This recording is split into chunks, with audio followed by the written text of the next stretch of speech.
Vivirás conmigo gratis. La mitad de tu pensión cubrirá tu alquiler, exclamó mi hijo. Y su esposa asintió en silencio como si fuera un arreglo normal. Sonreí, tragándome la amargura de la traición. Pero cuando me levanté de la mesa, todo cambió. La justicia que no esperaban comenzó a destruir su mundo. Antes de continuar, por favor suscríbete al canal y escribe en los comentarios qué hora es donde te encuentras ahora. Serví café en mi taza y les ofrecí más a Adrián y Valeria al otro lado de la mesa del comedor. El almuerzo del domingo había dejado la mesa llena de platos, y la luz de la tarde de primavera entraba suavemente por las ventanas de nuestra casa. Me sentía bien ese día, incluso optimista. Quería que ustedes dos fueran los primeros en saberlo, dije, acomodándome de nuevo en mi silla. Me jubilo el próximo mes. La pensión será de $2,400 mensuales. No es mucho, pero es suficiente. Adrián miró a Valeria. Algo pasó entre ellos que hizo que mi café de repente supiera diferente. Valeria dejó su tenedor con precisión. De hecho, es el momento perfecto. Hemos querido discutir su situación con el alquiler. A partir de abril, usted pagará $1,200 mensuales. Las palabras quedaron flotando como humo. Miré a mi hijo, esperando que la corrigiera, que se riera. En lugar de eso, él estudiaba su plato, revolviendo los restos de comida. ¿Alquiler? Mantuve la voz tranquila. Soy familia. Esta es nuestra casa. Julián Valeria enfatizó la palabra como si yo tuviera problemas para oír. Usted vive aquí. Usted paga alquiler. Así es como funciona en todas partes. Deslizó una hoja de cálculo impresa sobre la mesa hacia mí. El papel estaba impecable, las columnas ordenadas. Había preparado esto. Lo había planeado. Adrián finalmente habló, sin atreverse a mirarme a los ojos. Papá, tienes que entender. Tenemos gastos. La hipoteca. Las facturas. Es justo que contribuyas. Miré la hoja de cálculo. Alquiler de habitación. Asignación de servicios. Uso de espacios compartidos. Costos de comida. Los números estaban detallados como el menú de un restaurante.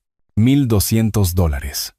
La mitad de todo lo que había ganado en 43 años de trabajo de ingeniería, calculado al centavo. Cuando usted mencionó el monto de la pensión, continuó Valeria, su voz profesional y fría, nos dimos cuenta de que podía pagar la tarifa del mercado.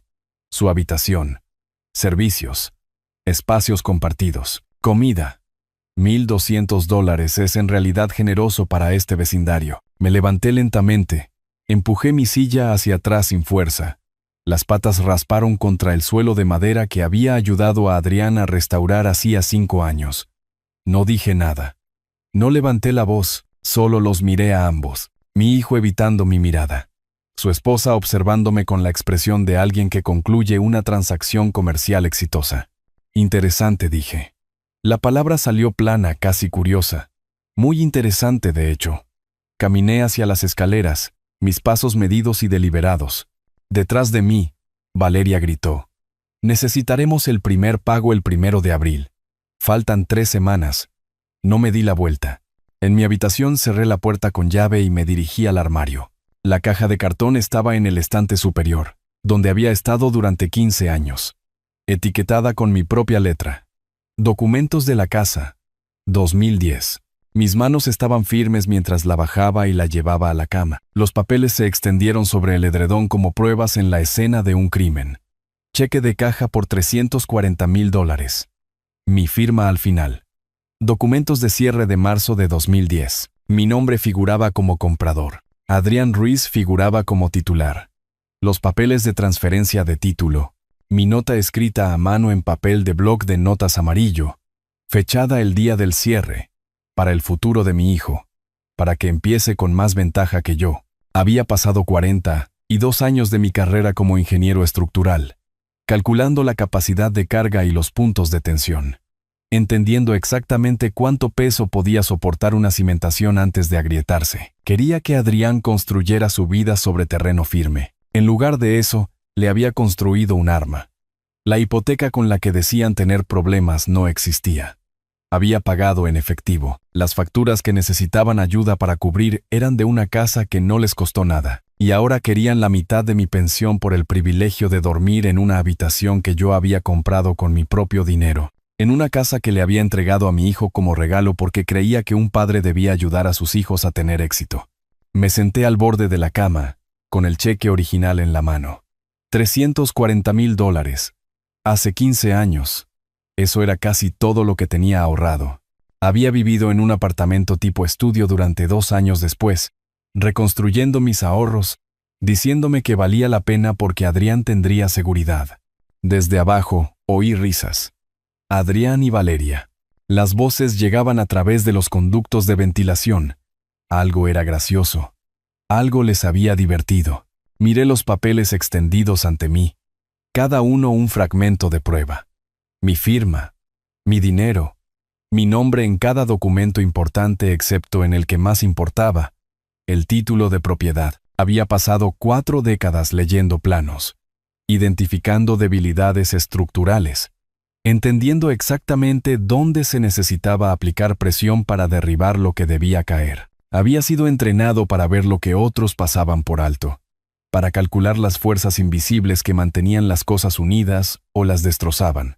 Habían cometido un error de cálculo, uno crítico. Reuní los documentos con cuidado, apilándolos en orden cronológico.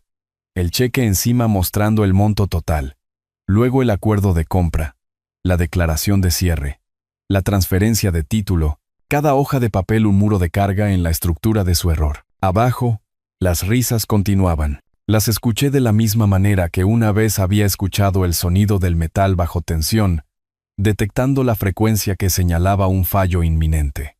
Volví a guardar la pila de documentos en la caja, pero no la devolví al armario.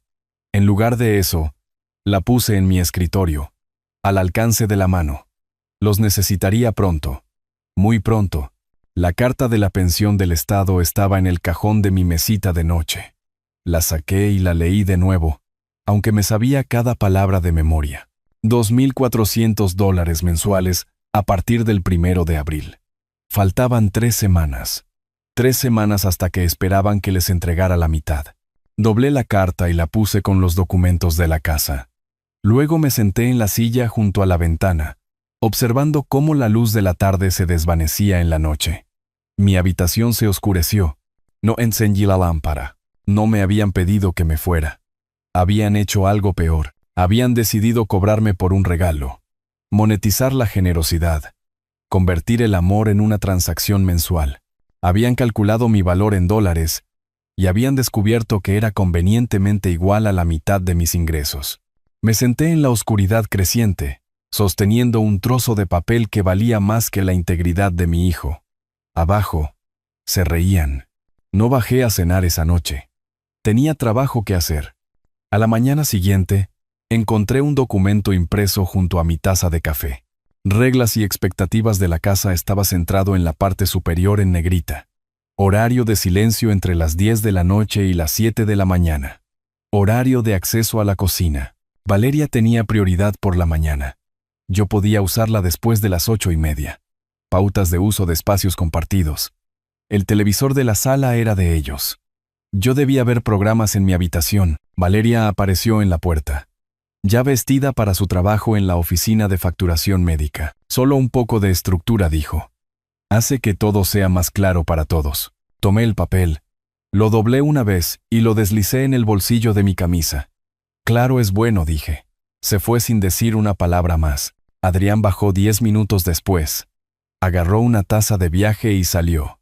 Ninguno de los dos me preguntó si había dormido bien o si necesitaba algo. La casa se sentía diferente ahora. No como un hogar, sino como una propiedad con inquilinos y propietarios. Saqué el cuaderno de mi bolsillo, uno que había comprado en la farmacia la noche anterior. Pequeño, de espiral. Cabe en la mano. Anoté la fecha, y luego, documento de reglas de la casa presentado. Acceso a la cocina restringido. Espacios compartidos redefinidos como suyos. Sin emoción en las notas. Solo hechos. Horas. Citas. El martes, bajé y encontré a Valeria fotografiando el interior del refrigerador con su teléfono. Movía los artículos, buscando mejores ángulos. Su expresión era concentrada. Propósitos de documentación, dijo cuando notó que la observaba. Ya veo, dije. ¿Debería esperar un recibo detallado? Tal vez.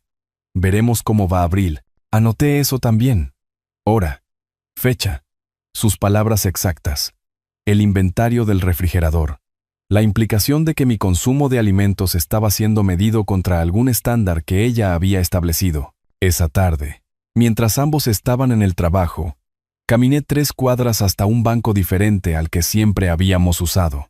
La gerente de la sucursal era joven, profesional, ansiosa por ayudar. Abrí una cuenta nueva, corriente y de ahorros. Luego transferí $87,000 de mi antigua cuenta de ahorros, la que Adrián y Valeria sabían que existía, porque la había mencionado la Navidad pasada, cuando Adrián estaba preocupado por las reparaciones del coche. ¿Todo bien, señor Ruiz?, preguntó la gerente mientras procesaba la transferencia. Solo organizando las finanzas para la jubilación, dije, sonriendo. Cuando todo estuvo listo, me entregó cheques temporales y una tarjeta de débito. Alquilé una caja de seguridad mientras estaba allí. Pequeña, pero suficiente. De vuelta en casa, fotografié cada documento de la caja de la casa usando mi teléfono. El cheque, los papeles de cierre, la transferencia de la escritura, mi nota escrita a mano. Subí todo al almacenamiento en la nube. Luego conduje a mi nuevo banco y coloqué los originales en la caja de seguridad. Las copias volvieron a la caja de cartón en mi habitación. Si alguien miraba, vería papeles. No sabrían que los originales estaban guardados bajo llave fuera de su alcance. El miércoles por la noche, volví a mi habitación después de cenar y la encontré notablemente más fría que el resto de la casa. El termostato programable en el pasillo marcaba 58 grados, configurado para mi zona durante las horas nocturnas. Cuando lo ajusté de nuevo a 68, Adrián apareció en cuestión de minutos. Papá, la calefacción se queda en esa configuración. No podemos permitirnos calentar habitaciones vacías todo el día. Mi habitación no está vacía, dije. Estoy en ella. Sabes a lo que me refiero. Durante las horas de trabajo, usa una manta. Se alejó antes de que pudiera responder. Anoté la interacción en mi cuaderno. Control del termostato. Temperatura fijada en 58. Usa una manta. Atribuido directamente a Adrián. Durante la cena del jueves, todavía comía con ellos. Todavía me sentaba en la misma mesa, observando. Valeria mencionó, casi casualmente, Adrián y yo estuvimos discutiendo. Las personas mayores a menudo prefieren vivir en el primer piso. Más seguro. Menos escaleras. Tengo 67 años, no 97, dije. Por supuesto, su sonrisa era ensayada. Del tipo que le darías a un cliente difícil. Solo algo en qué pensar. Su habitación actual sería una excelente oficina para Adrián. Expansión de la oficina en casa, ya sabe. Deducible de impuestos. Lo pensaré, dije y me levanté para recoger mi plato. Lo pensaré mucho. Esa noche, me senté con mi portátil y busqué. Ley de propiedad de nuestro estado. Compra de casa a nombre de otra persona. Derechos legales sobre la propiedad pagada por otra persona. Los resultados de la búsqueda cargaron lentamente. Pero tenía tiempo. Todo el tiempo del mundo ahora. Fideicomiso constructivo. El término apareció en múltiples resultados. Hice clic en formularios legales, explicaciones de estatutos, precedentes de casos. En nuestro estado, cuando alguien proporciona fondos para la compra de una propiedad, pero el título se coloca a nombre de otra persona, los tribunales podrían imponer un fideicomiso constructivo, reconociendo la propiedad real de la parte que financió, a pesar de lo que mostraban los papeles. Tomé capturas de pantalla, anoté números de estatutos, encontré nombres de abogados que habían manejado casos similares, disputas inmobiliarias, impugnaciones de propiedad.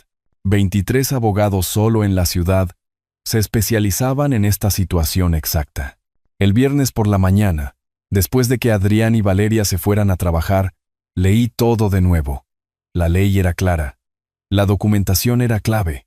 Prueba de pago. Prueba de que la transferencia del título fue intencional como temporal o para fines específicos. Evidencia escrita de la relación entre las partes. Tenía el cheque.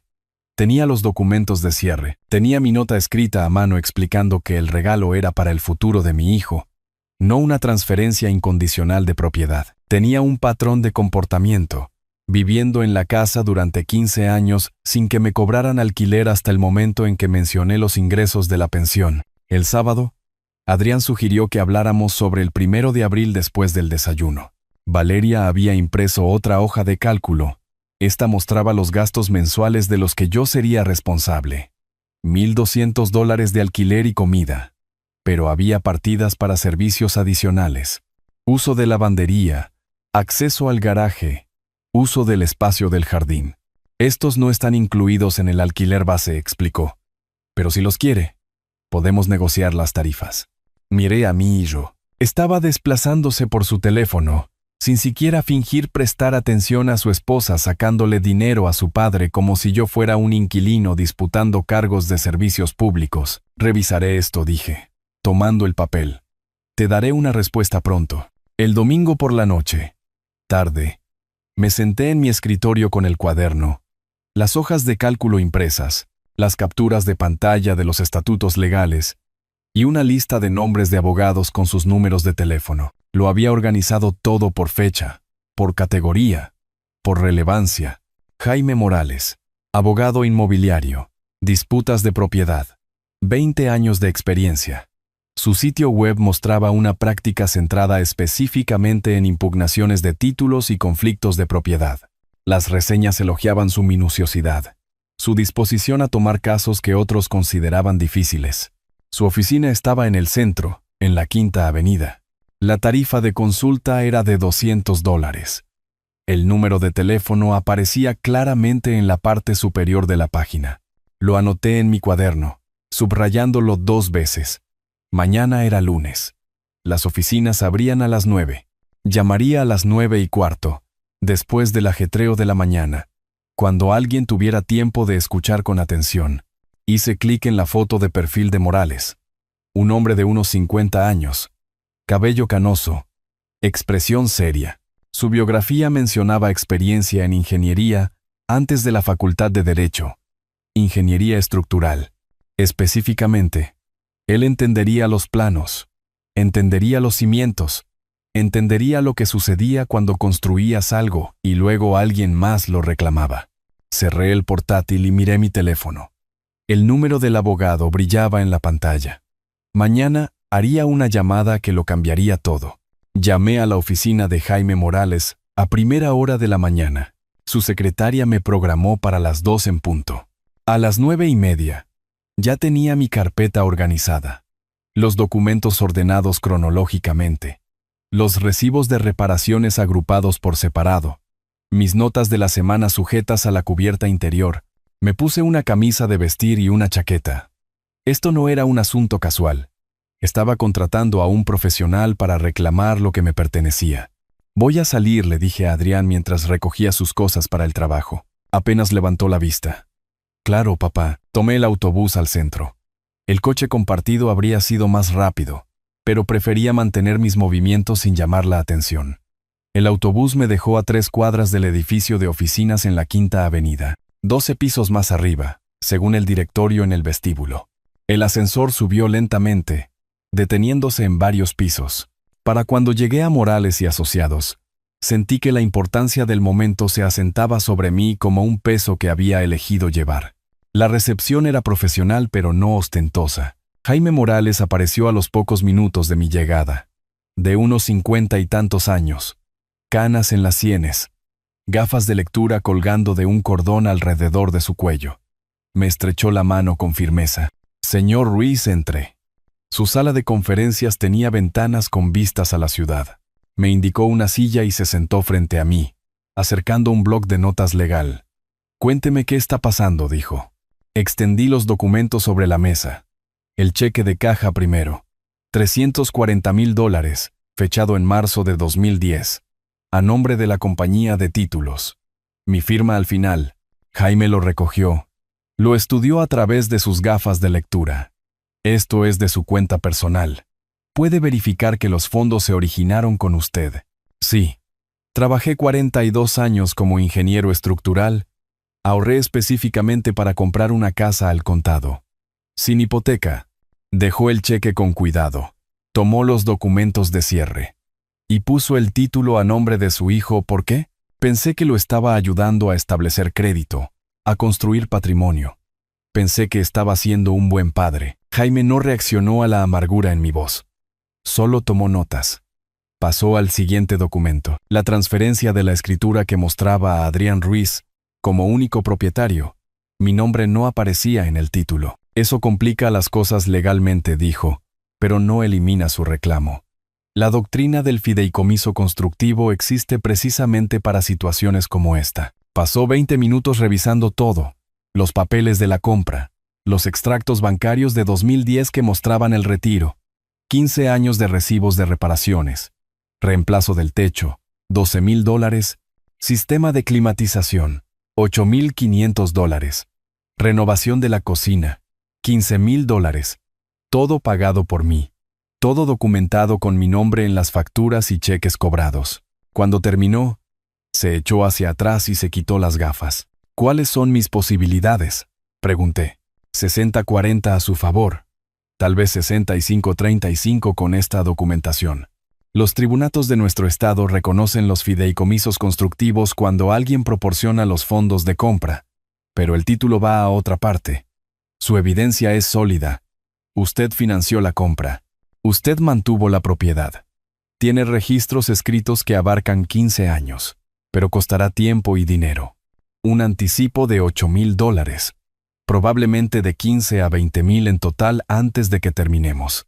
¿Cuándo puede presentar la demanda? Sonrió levemente, la expresión de alguien que apreciaba a los clientes decididos. Redactaré la petición esta semana. Necesito verificar algunos detalles con la oficina de registro del condado. Confirmar el estado del título. La presentaremos la próxima semana. Le escribí un cheque por $8,000 de mi nueva cuenta bancaria. Mi mano estaba firme. La cuenta solo tenía 2 semanas, pero Jaime se dio cuenta. Era el tipo de abogado que se daba cuenta de todo. ¿Cuenta reciente?, preguntó. Protección de activos, dije. Parecía prudente, inteligente. Firmó el acuerdo de anticipo y deslizó mi copia sobre la mesa. Lo llamaré cuando la petición esté lista. Probablemente el jueves o viernes. Una vez que la presentemos, serán notificados en 48 horas. Tomé el autobús a casa, llegando antes de que Adrián y Valeria terminaran de trabajar. Coloqué el recibo del abogado en el cajón de mi escritorio bajo llave. Cené como de costumbre. Adrián carraspeó a mitad de la comida. Valeria tomó la palabra antes de que él pudiera hablar. Hemos revisado las tarifas del mercado, dijo, sacando otra hoja de cálculo impresa. Su alquiler aumenta a $1,500 a partir del 1 de mayo. Deslizó el papel hacia mí. Listados de alquiler de sitios web.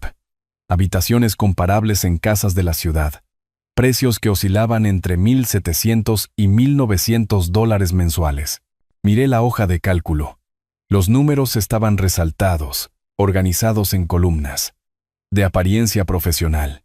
Es un aumento del 25%, dije. Esa es la realidad del mercado. Honestamente, le estamos haciendo un favor. Adrián añadió débilmente. Las facturas siguen subiendo, papá. No estamos ganando dinero contigo, solo cubriendo costos. Me levanté, recogí mi plato. Entiendo. 1 de mayo, $1,500. Valeria me llamó mientras salía de la habitación. Lo necesitaremos el 1, no a finales de mes como la última vez. Me detuve, pero no me di la vuelta. Anotado. No había pagado el alquiler de abril. No había pagado nada, pero ella ya estaba reescribiendo la historia, creando una narrativa donde yo era el inquilino moroso, la carga que necesitaba ser administrada. En mi habitación, los oí abajo. Sus voces llegaban a través de los conductos de la calefacción. ¿Ves?, decía Valeria. Es razonable.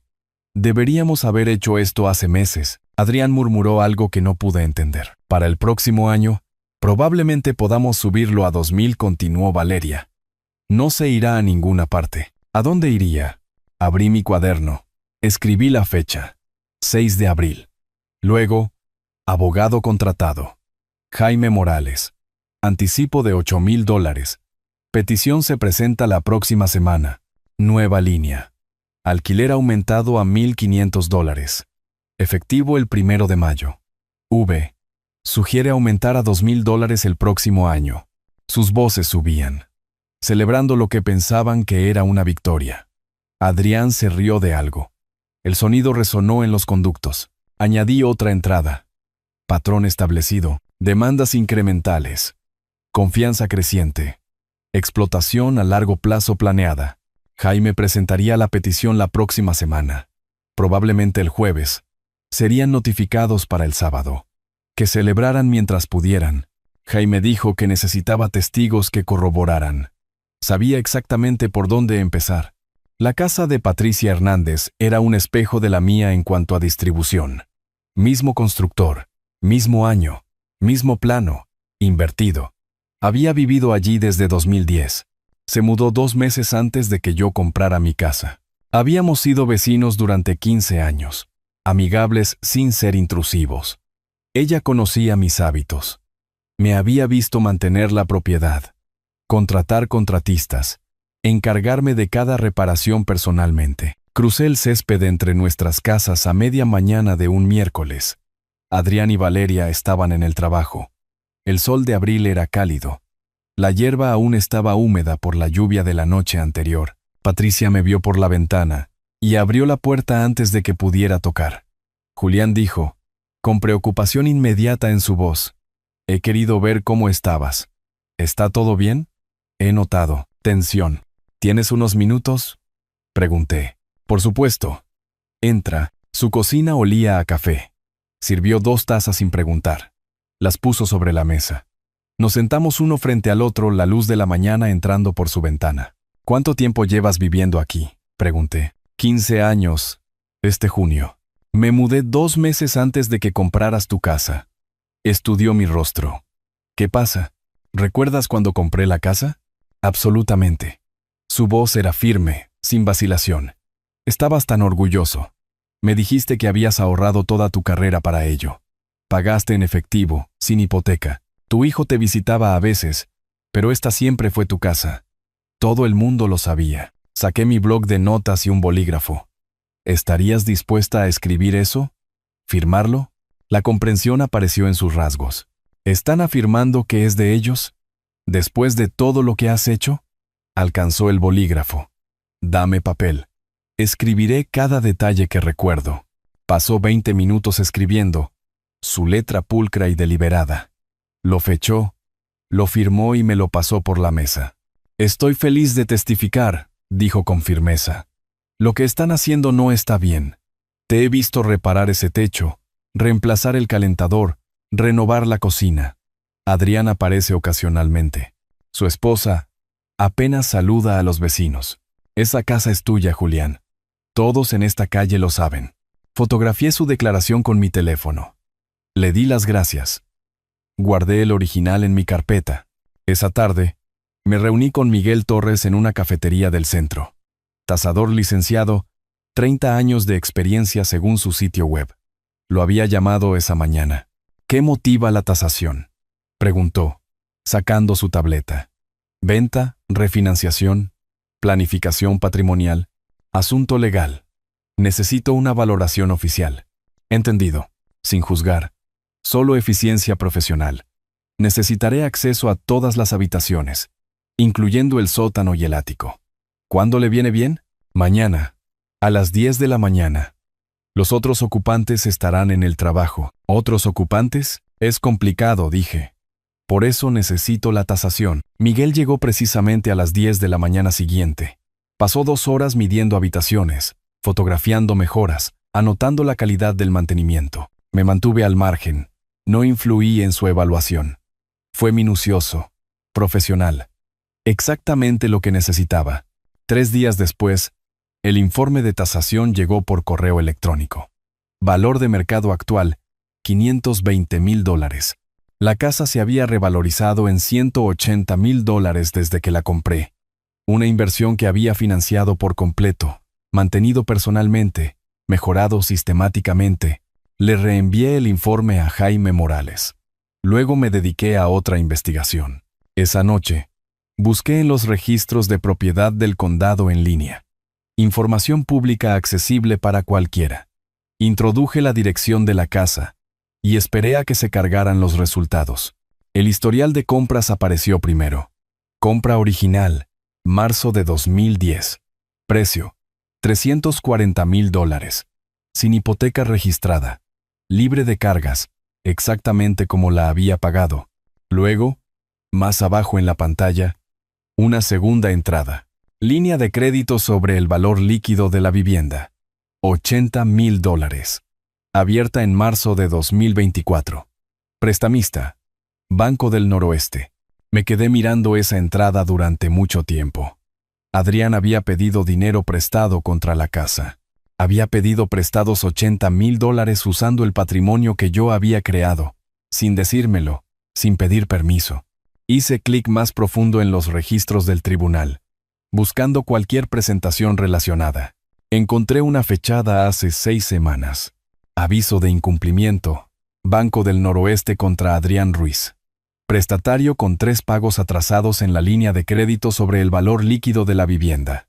Pago mensual, $2,400. Atrasos totales, $7,200. El prestatario tiene 90 días desde el aviso para subsanar el incumplimiento o la propiedad estará sujeta a procedimientos de ejecución hipotecaria. El cálculo era simple. Me exigían $1,500 mensuales, mientras le debían al banco $7,200 en pagos atrasados. Pago mensual del HELOC, $2,400, exactamente igual al monto de mi pensión.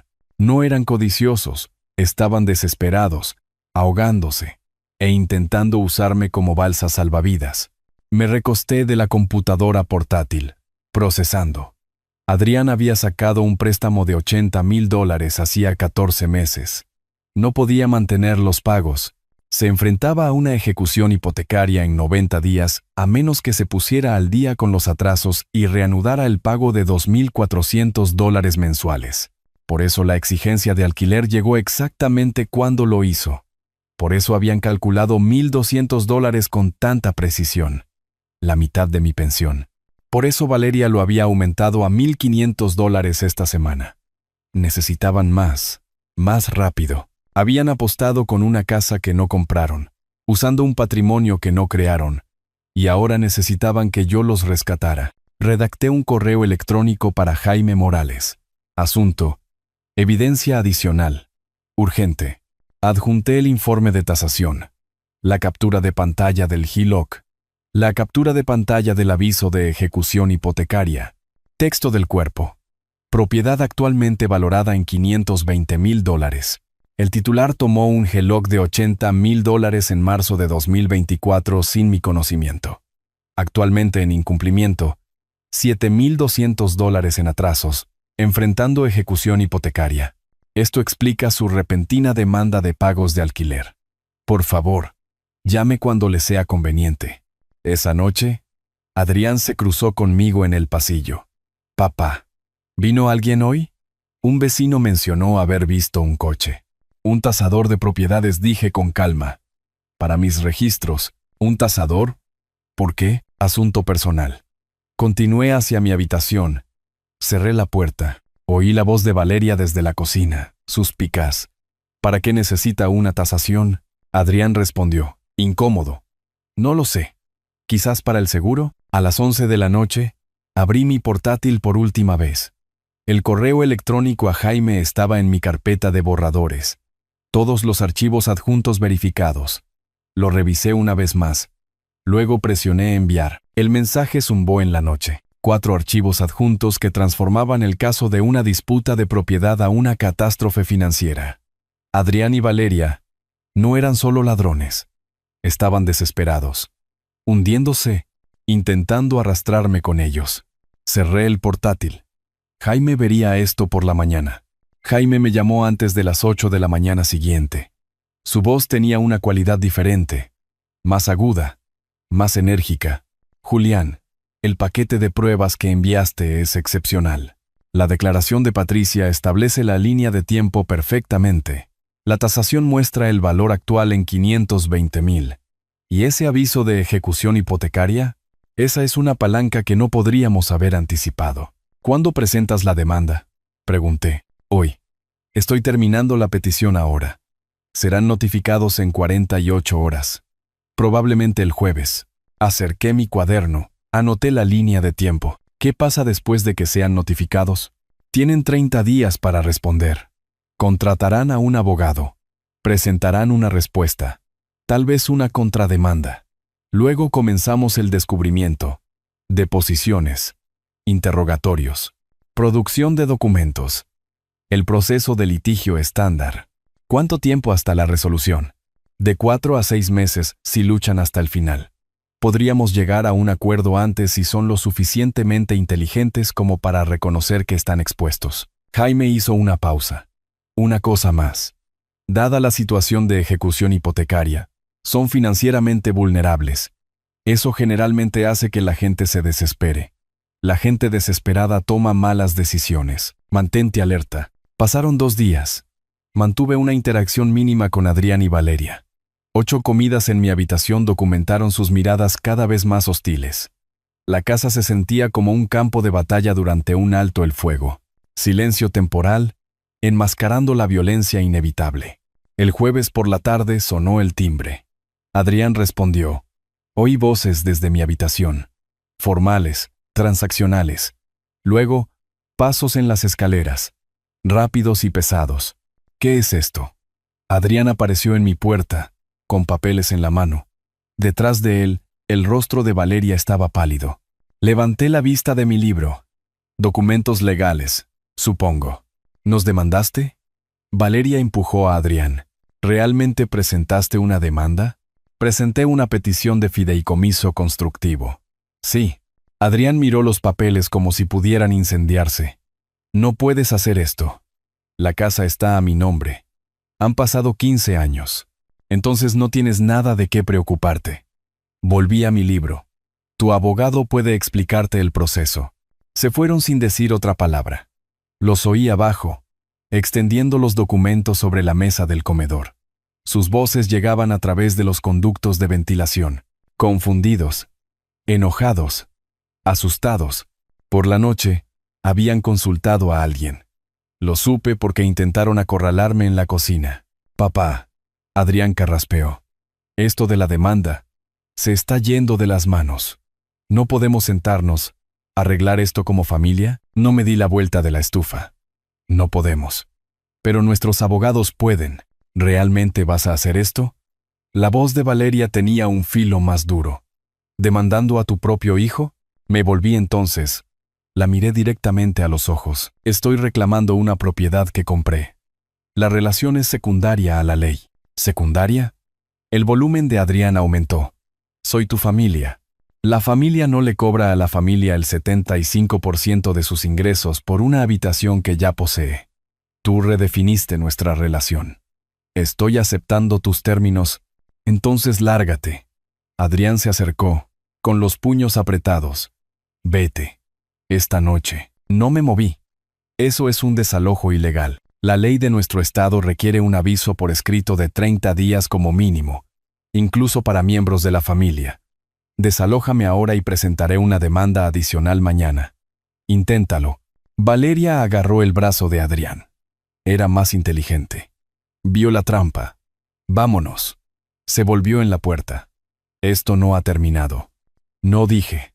Apenas está comenzando. En mi habitación más tarde los oí a través de la pared. La voz de Valeria cortaba. Afilada por la culpa. Dijiste que la casa era nuestra para siempre. Dijiste que te la dio.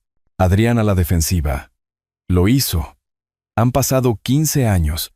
¿Cómo iba a saber que guardó la documentación? Deberías haber preguntado. Deberías haberte asegurado. Es mi padre. Confié. Bueno, tu confianza acaba de costarnos todo. Abrí mi cuaderno. 8 de mayo. Acusados notificados con la petición. Intento de confrontación en la cocina. Amenaza de desalojo. Documentado verbalmente. Su pánico se está mostrando. A través de la pared. La voz de Valeria llegó de nuevo. Necesitamos un abogado de verdad. Y necesitamos contraatacar. Adrián murmuró su acuerdo. Cerré el cuaderno. Jaime me había advertido que contraatacarían. Dejemos que lo intenten. Cada acción que tomaran ahora era visible, documentada, sometida a revisión judicial. Estaban luchando en un sistema que requería pruebas, procedimientos, paciencia. Yo tenía las tres. Tenía un chequeo de rutina programado para ese martes. Solo un examen físico anual. Análisis de sangre. El monitoreo habitual de un cuerpo de 67 años. Salí de casa a la 1:30. Esperaba volver a las 4. La cita transcurrió sin problemas. Presión arterial normal. Colesterol aceptable. El médico satisfecho con todo. Tomé el autobús a casa. Aparcar en el centro costaba más que el billete de transporte. En la puerta principal metí la llave. No giraba. Lo intenté de nuevo, moviéndola. El mecanismo se sentía mal. Diferente. Examiné la cerradura de cerca. Herrajes nuevos. Latón en lugar de acero. La habían cambiado, la puerta trasera era la misma. Juego de cerradura nuevo. Mi llave inútil. Presioné el timbre. Esperé. Presioné de nuevo, manteniéndolo más tiempo. La voz de Valeria llegó a través de un intercomunicador que no sabía que existía. No vamos a dejarlo entrar. Abre la puerta, dije con calma. Vivo aquí. Ya no. Usted nos demandó. Eso es abandono. La ley no funciona así. Abre la puerta. Silencio. Saqué mi teléfono. Fotografié la puerta principal. La nueva cerradura. La cámara del timbre montada encima. También nueva. Di la vuelta a la casa, fotografiando cada punto de entrada, cada imagen con marca de tiempo. El coche de Adrián llegó mientras estaba en la puerta trasera. Salió. Me vio. Y su mandíbula se tensó. Caminó hacia el frente. Abrió con una llave nueva. Entró. Lo seguí antes de que pudiera cerrar. Bloqueó la entrada físicamente. Ya no vives aquí.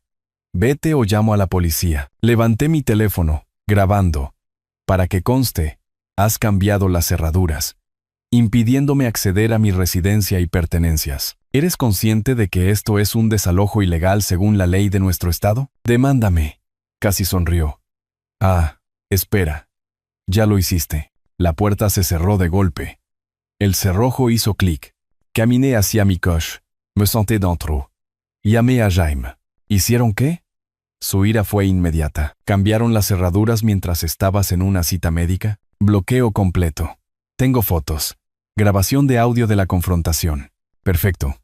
Quiero decir, terrible para ti. Perfecto para el caso. Los jueces odian absolutamente a los propietarios que hacen esto. Es una de las violaciones más graves. Hizo una pausa. Necesitas alojamiento temporal. Busca algo. Guarda todos los recibos. Pagarán por cada centavo. Presentaré mociones de emergencia a primera hora mañana por la mañana. Conduje hacia el este por la autopista hasta que encontré el Motel del Sol. Una propiedad antigua. Tarifas razonables anunciadas en un letrero desgastado. La recepcionista era una mujer de unos 50 años que notó que no tenía equipaje. ¿Viajando ligero?, preguntó. Desplazado temporalmente, dije. Ella no curioseó. Pagué en efectivo por 3 noches. Tomé la llave de la habitación 14. La habitación era básica. Cama doble con un edredón fino. Televisor atornillado a la cómoda. Baño con ducha y manchas de óxido alrededor del desagüe. Me senté al borde de la cama y miré a mi alrededor. Todo lo que poseía estaba encerrado dentro de una casa que había comprado. Inaccesible porque mi hijo había decidido que las cerraduras podían reescribir la propiedad. Tenía mi billetera, mi teléfono y la ropa que llevaba puesta. Nada más. La sensación duró quizás 30 segundos. Exposición. Vulnerabilidad. El filo agudo de entender que tenía 67 años y dormía en un motel barato mientras personas de la mitad de mi edad controlaban mis posesiones. Luego, la ira lo endureció en algo más. Determinación. Enfoque. Hice una lista en mi teléfono de las necesidades inmediatas. Ropa. Artículos de aseo. Un portátil para comunicarme con Jaime. Todos los gastos debían ser documentados. Todos los recibos guardados. Jaime llamó a la mañana siguiente. Presenté 2 mociones. Audiencia de emergencia por desalojo ilegal y una orden que les exige devolver tu propiedad. Inmediatamente. La audiencia está programada para el próximo lunes. Una semana. ¿Qué necesito hacer? Documenta todo. Cada gasto. Cada interacción. Han cometido un error catastrófico y quiero un registro completo cuando entremos en esa sala del tribunal. 3 días después, un notificador me encontró en el motel. ¿Cómo obtuvo Adrián la dirección? No lo sabía. Y esa comprensión me provocó un escalofrío. Me estaban rastreando de alguna manera. El notificador me entregó un sobre grueso. Adrián y Valeria Ruiz contra Julián Ruiz. Contrademanda. Lo abrí en mi habitación de motel. Eché un vistazo a la primera página. Ojeé. Buscaban $45,000 por 15 años de alquiler no pagado, afirmando que había vivido gratis mientras ellos corrían con todos los gastos. Adjunta venía una declaración jurada de Roberto Rojas, el hermano de Valeria que vivía en la capital del estado. Una declaración detallada sobre visitar la casa regularmente a lo largo de los años, ser testigo de cómo Adrián pagaba por todo. Reparaciones, servicios públicos, impuestos a la propiedad. Firma notariada al final. Lo leí 2 veces. Cada frase era una fabricación. Roberto apenas visitaba. Quizás 2 veces al año para las vacaciones. Nunca presenció ninguna transacción, pero la firma era real. Oficial. Llamé a Jaime. Presentaron una contrademanda, dije. $45,000 por alquiler que afirman que nunca pagué. Predecible. No sonaba preocupado. ¿Cuál es su evidencia? Una declaración jurada del hermano de Valeria. Dice que fue testigo de cómo Adrián pagaba por todo a lo largo de los años. ¿El hermano que no vive allí y no figura en ninguno de los documentos que hemos visto? Correcto. Están desesperados. Esto es gente desesperada cometiendo errores desesperados. Le tomaremos declaración y su testimonio se derrumbará bajo un interrogatorio básico. ¿Dónde estaba durante estos supuestos pagos? ¿Qué fechas? ¿Qué cantidades? No tendrá respuestas porque nunca sucedió, así que seguimos sólidos, mejor que sólidos. Han cometido un desalojo ilegal, una violación grave. Han presentado una contrademanda frívola, con lo que parece ser un testimonio falso.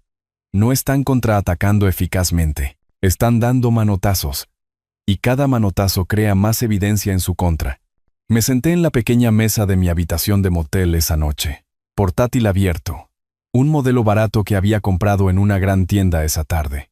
Redacté una línea de tiempo para Jaime, fecha y hora del bloqueo, fotografías tomadas, grabación de las amenazas de Adrián, costos del motel, acumulándose, $67 por noche, multiplicado por 7 noches hasta ahora, equivalía a $469. Gastos comerciales de ser agraviado. Guardé el documento. Hice una copia de seguridad en el almacenamiento en la nube. La habitación era pequeña y olía vagamente a alfombra vieja y solución de limpieza, pero era temporal. Todo lo que habían hecho en la última semana, las cerraduras, las amenazas, el testimonio falso, había debilitado su posición, no la mía. Jaime tenía la audiencia de emergencia programada para el lunes. 5 días más. La audiencia llegó más rápido de lo que esperaba. 5 días en el motel, y estaba conduciendo al Palacio de Justicia del Condado el lunes por la mañana. Había comprado ropa nueva, un traje de una gran tienda, zapatos de vestir que apretaban ligeramente, una corbata que anudé 3 veces antes de hacerlo bien. Todo lo que poseía era prestado o comprado en la última semana. El desplazamiento se sentía físico, como llevar la piel de otra persona. Jaime me encontró en el pasillo fuera de la sala del tribunal. Llevaba un maletín de cuero, documentos organizados en carpetas codificadas por colores. Repasamos la estrategia brevemente. Primero el asunto del desalojo de emergencia. Luego la audiencia preliminar sobre el caso principal. Adrián y Valeria llegaron 20 minutos después con su abogado. Su traje era más barato que el de Jaime. Tela brillante en los codos. Servicios legales de descuento visibles en cada detalle. Se sentaron en un banco a unos 6 metros de distancia. Nadie habló. Valeria le susurraba urgentemente a su abogado. Adrián miraba al suelo. El alguacil llamó el número del caso. Entramos. La sala del tribunal se sentía más grande de lo necesario. Techos altos. El sello del estado detrás del estrado del juez. El estrado de los testigos a la derecha. los asientos de la galería vacíos excepto por Patricia Hernández, que había venido a observar. Me senté en la mesa del demandante junto a Jaime. Adrián y Valeria tomaron la mesa del demandado enfrente. La jueza era una mujer de unos 50 y tantos años. Cabello canoso recogido, gafas de lectura sobre la nariz. Revisó los papeles antes de levantar la vista. Señor Morales, ¿ha presentado una moción de emergencia con respecto a un presunto bloqueo ilegal? Jaime se puso de pie.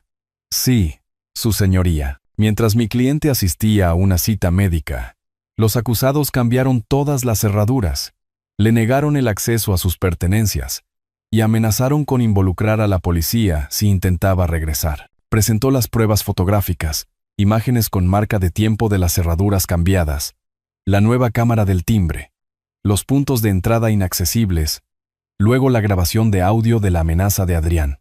Finalmente, el recibo del motel que mostraba $469 en costos. La jueza escuchó. Su expresión se volvió severa. ¿Abogado? Se volvió hacia el abogado defensor. Él se puso de pie torpemente. Su señoría, esta es una disputa entre miembros de la familia, no un arrendador-inquilino formal.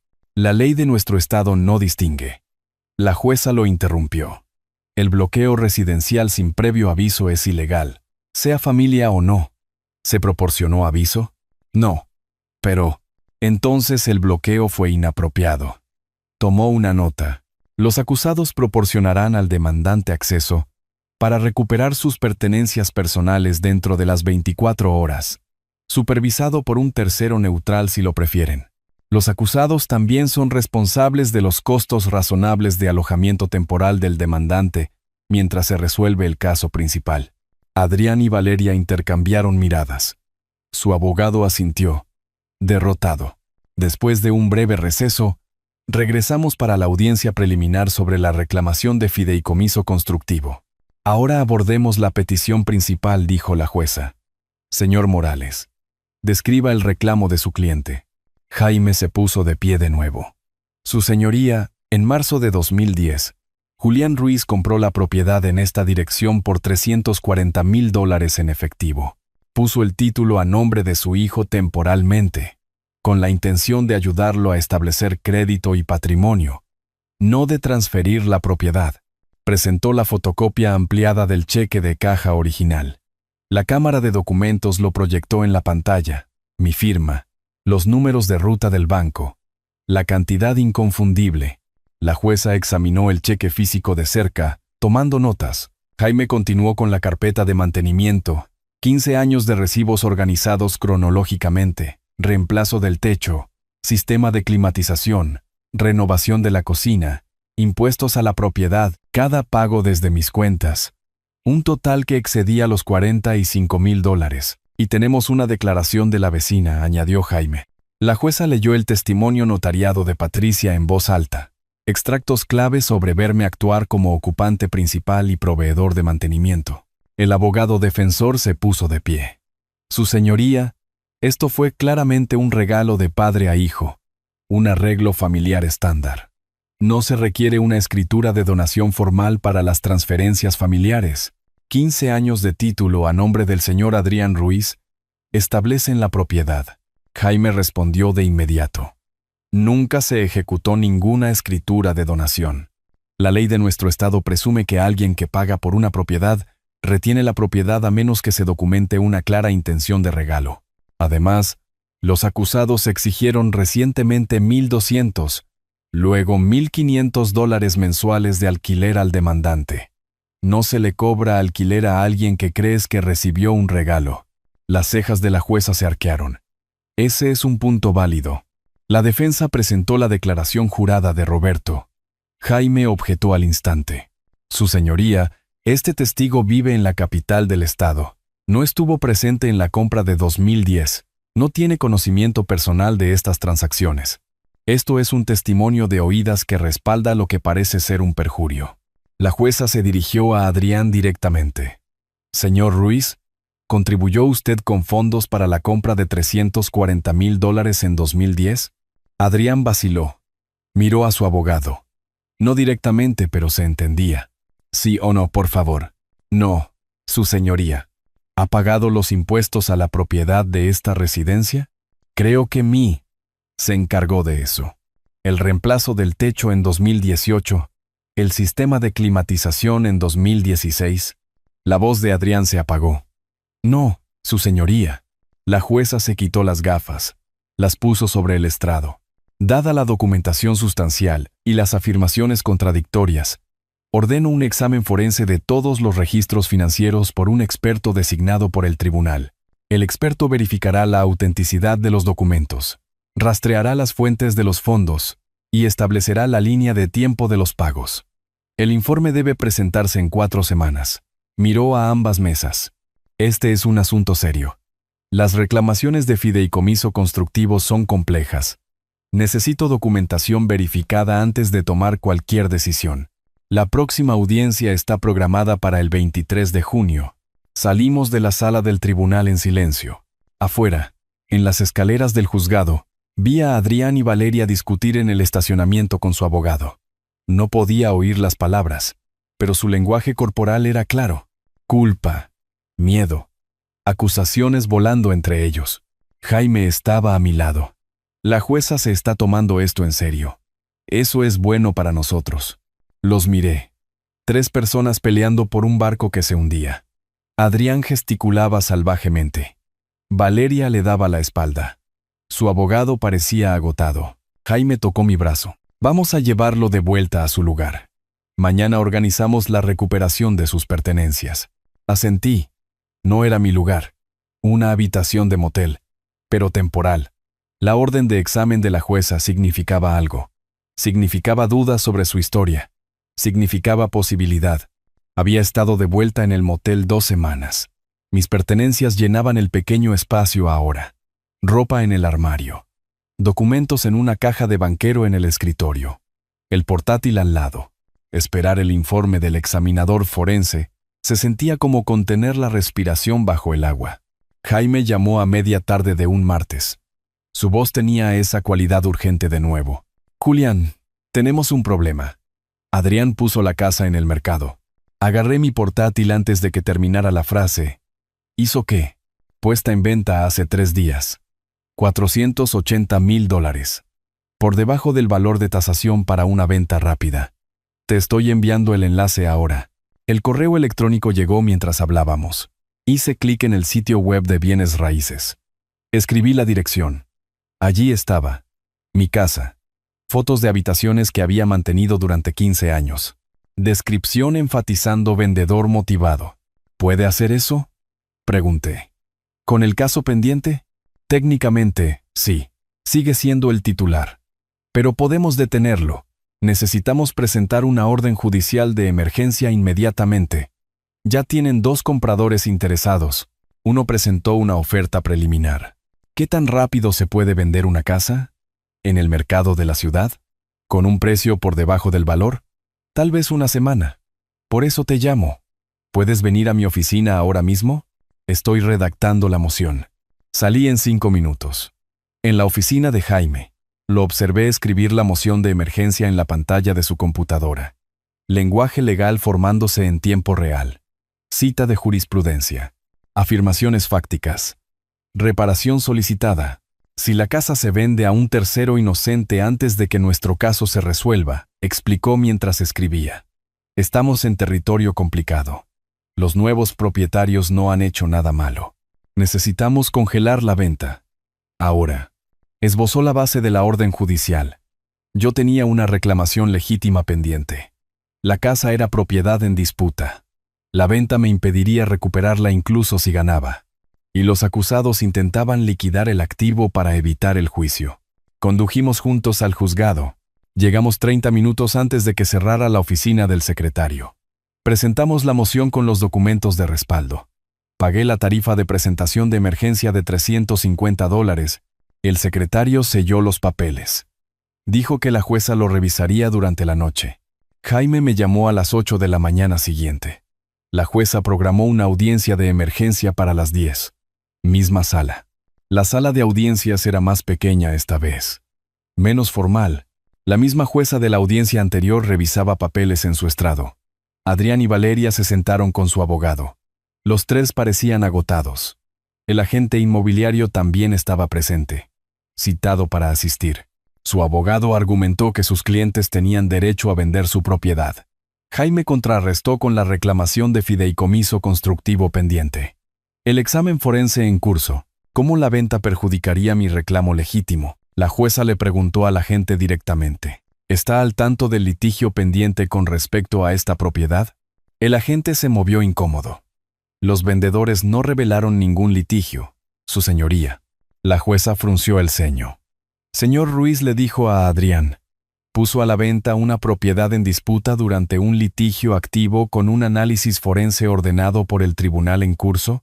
Su señoría, la propiedad está legalmente a nombre de mi cliente.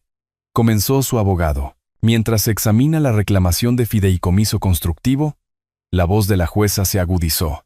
Vender el activo antes de la determinación anularía todo el caso. Falló desde el estrado. Se prohíbe la venta de la propiedad hasta que se resuelva la reclamación de fideicomiso constructivo. Señor Morales, presente esta orden en el registro del condado de inmediato. En cuestión de horas, la orden judicial se presentó, creando una nube oficial sobre el título. El agente inmobiliario retiró el listado por la tarde. Jaime informó que Adrián y Valeria habían salido del juzgado devastados. Su abogado le dijo que habían planeado usar las ganancias de la venta para pagar todas sus deudas. Una semana después, Jaime recibió una copia de la solicitud de ejecución hipotecaria del banco.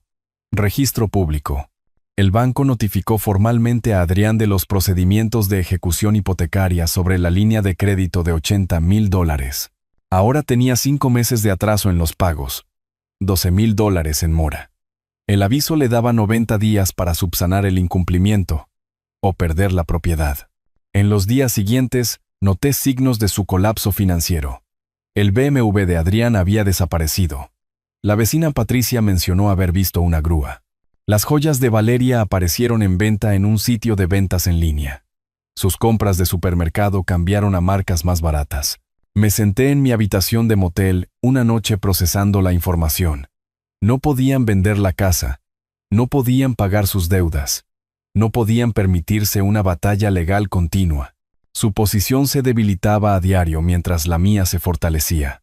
Jaime había dicho que su colapso financiero en realidad ayudaba a nuestro caso, demostraba que estaban desesperados e imprudentes, reforzaba la narrativa de mí como la parte responsable. Me paré junto a la ventana, mirando el tráfico en la autopista. Vi a Adrián pasar en un viejo coche prestado, no en su BMW embargado. Parecía demacrado a través del parabrisas. No sentí satisfacción, solo el reconocimiento de que él había tomado sus decisiones. El examinador forense entregaría el informe en 10 días. Luego se programaría la audiencia final. Adrián y Valeria se estaban ahogando financieramente. No podían vender, no podían pagar, no podían escapar. La trampa se había cerrado. No por mi diseño, por su propia desesperación. El informe del examinador forense llegó un martes por la mañana. Jaime llamó antes de que terminara mi café. Llegó el informe. Tienes que ver esto. ¿Puedes venir a mi oficina? Estuve allí en menos de una hora.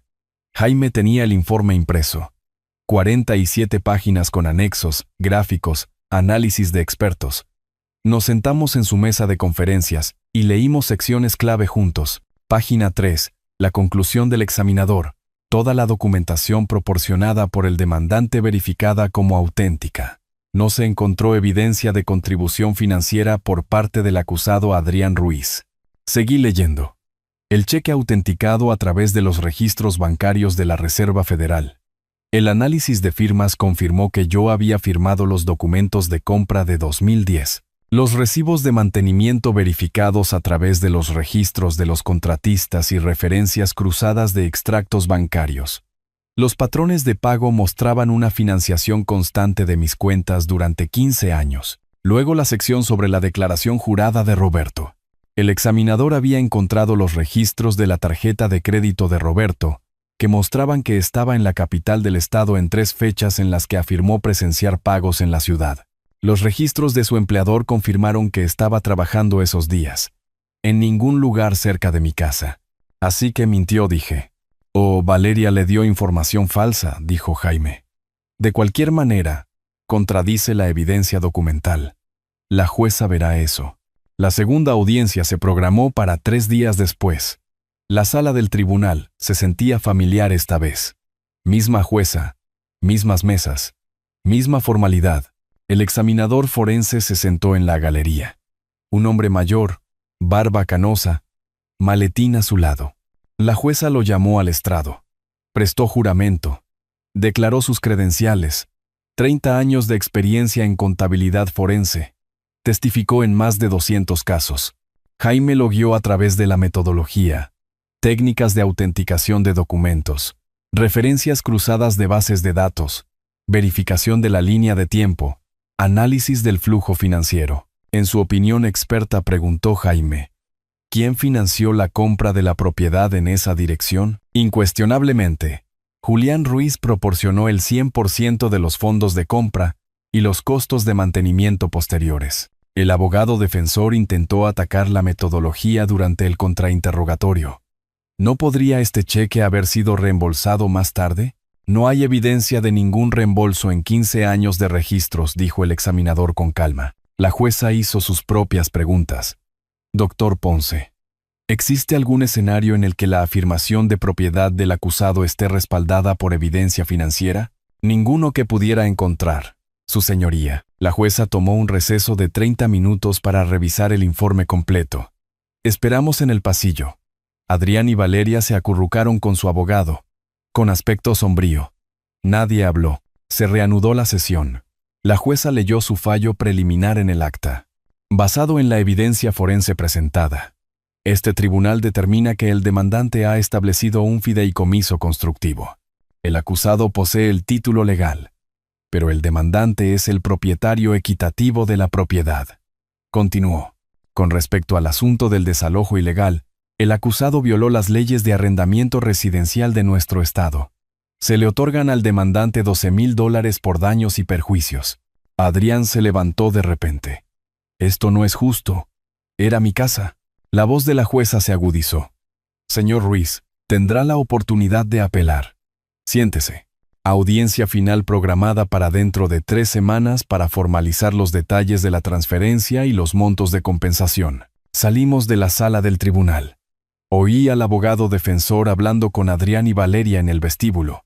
La apelación costará $15,000 como mínimo, y volverán a perder. Consideren un acuerdo.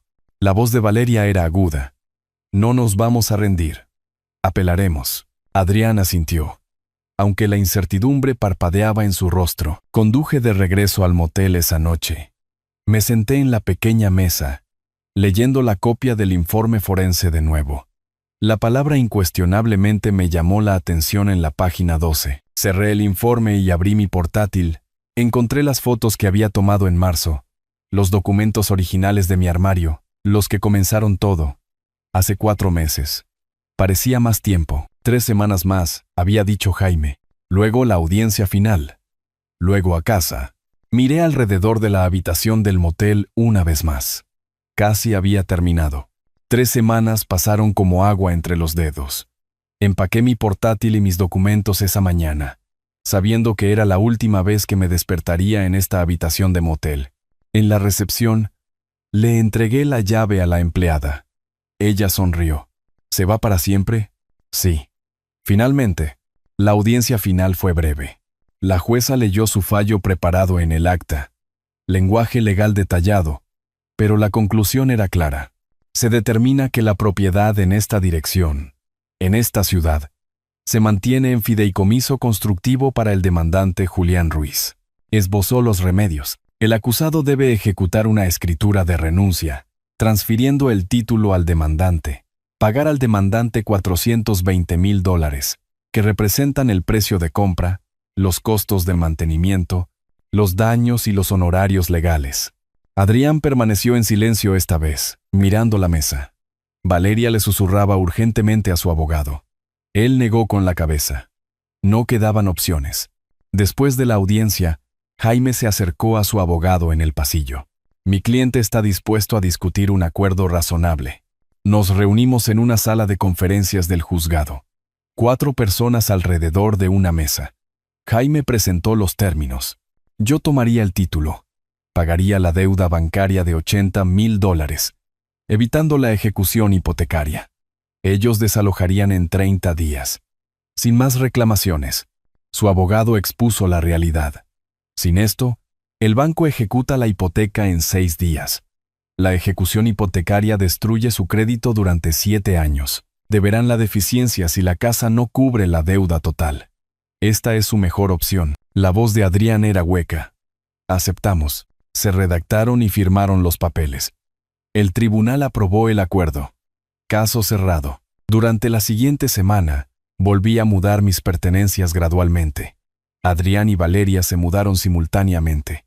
Habían encontrado un pequeño apartamento al otro lado de la ciudad. Escribí un cheque de $80,000 al banco, satisfaciendo la línea de crédito sobre el valor líquido de la vivienda.